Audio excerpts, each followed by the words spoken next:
이게 그 100년 넘게 변하지 않은 상황이 템겐과 탄지로 일행들로 변하게 된다.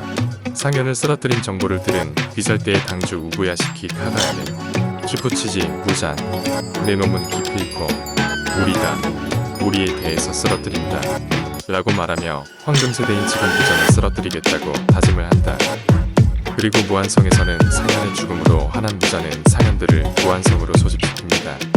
그렇게 무한성에 온 아카자는 상현들 중 하나가 당했다는 걸 파악하고 긴장합니다.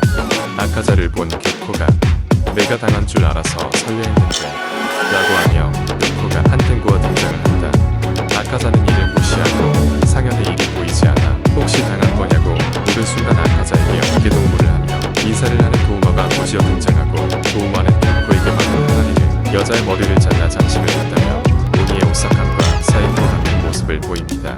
자신에게 친한 척하는 도우마에게 화가 난 아카자는 턱을 날려버리고 도우마는 꽤 강해졌다며 오히려 칭찬을 한 뒤 턱을 바로 회복하고 상현이다운 회복력을 보여주고 비파냐는 상현의 일은 가장 먼저 와있다고 말하며 아카자의 물음에 대답을 해주며 코쿠시고도 등장합니다.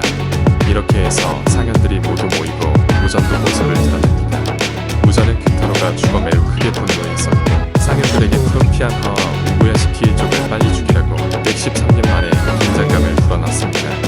이런 무전에게 교코가 자신이 중요한 정보를 알고 있다고 하자 상현의 육이 죽은 탓에 변화된 상황을 불쾌해하던 무전은 교코의 머리를 잘라 자신의 손 위에 올려두고 교코에게 정보가 확실해지면 한텐구와 같이 그곳으로 향하라 한다.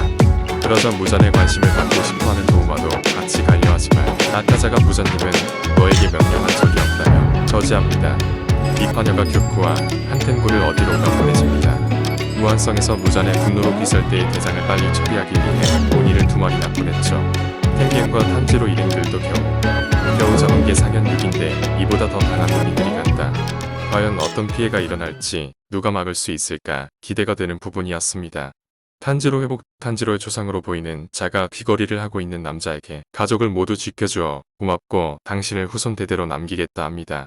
하지만 귀걸이를 낀 남자는 스미우시 난 아무런 가치도 없는 사내다. 난 나의 가족을 모두 지키지 못했다라며 자책합니다. 탄지로의 조상도 탄지로와 비슷한 성격을 하고 있네요.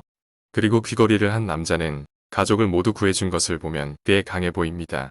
그렇게 슬픈 꿈에서 깬 탄지로 마실 걸 가져오던 카나오가 제일 먼저 보고 2달 동안 의식을 읽었었다고 말하며 눈물을 흘립니다. 보토가 탄지로를 위해 고급 음식을 주러 갔다가 이를 보고 모두에게 알리며 나비 저택의 소녀들과 아오이가 탄지로를 반겨줍니다. 이노스케도 탄지로와 예전 같은 모습을 보여줍니다. 탄지로는 2달을 두어 어떤 탓인지 바로 다시 잠에 들어 버립니다. 그리고 탄지로는 일주일 만에 재활 운동을 시작하며 역시 의지는 약해지지 않았다는 걸 보여주는 탄지로입니다. 회복 훈련을 하던 탄지로는 칼이 빠진 것을 생각하며 하가네즈카에게 칼을 받으려 한다. 하가네즈카는 탄지로가 칼을 많이 교체하는 것에 삐져 죽어버려라는 편지만을 보내었었고 나비저택의 소녀들이 대장쟁이 마을로 가 하가네즈카를 설득을 해보라 합니다. 탄지로는 그렇게 칼을 다시 받기 위해 대장쟁이 마을로 출발한다. 도곡마을에 도착한 탄지로는 이곳까지 태워준 후대원에게 크게 감사합니다 라고 한다. 이게 얼마나 크게 많았는지 온천에 있던 해설대의 기둥 칼로지 미치리까지 듣게 된다. 부대원과 인사를 한 후 마을의 촌장님께 인사를 드리러 갔다. 촌장님은 몸이 완전히 회복될 때까지 이 마을에 있어라고 하며 그때까지 하가네즈카가 칼을 주지 않으면 다른 도공을 붙여준다고 한다. 그렇게 짧은 인사를 마치고 휴식을 위해 온천에 간 탄지로는 그곳에서 이빨을 뽑고 있는 듯한 시나즈가와 게냐를 본다. 게냐와 친해지기 위해 이야기를 해보지만 탄지로의 머리를 물에 넣어버리고 대화를 하지 않는다. 온천에서 나온 후 저녁 식사를 미치리와 같이 먹게 되고 친해진다. 역시 탄지로는 친화력이 좋은 것 같다. 부럽네. 친해진 미치리에게 왜 비설대에 오게 되었는지 물어보고 미치리는 나보다 강한 남자를 찾아 그와 결혼을 하려고 왔다고 하자 탄지로는 당황한다. 미치리는 상현과 싸워 살아 돌아온 탄지로와 네즈코를 응원한다. 탄지로는 아직도 강해져 한다고 하며 상현을 잡은 건 템겐 덕분이라고 말하자 탄지로를 기특하게 본 미치리는 이 마을에 강해질 수 있는 비밀 무기가 있다고 알려준다. 다음날 아침밥을 먹던 도중 네즈코에게 이 마을에서 하가네즈카를 기다리는 동안 쉬고만 있을 순 없다며 더 강해지기 위해 미치리가 알려준 비밀의 무기를 같이 찾아보자고 한다. 무기는 그를 찾기 위해 마을을 돌아다니다가 주 앞에 있는 섬 몬토키토 무이치로가 있었고 그는 대장장이 소년 포테츠한테 열쇠를 달라며 강하게 압박하고 있었다.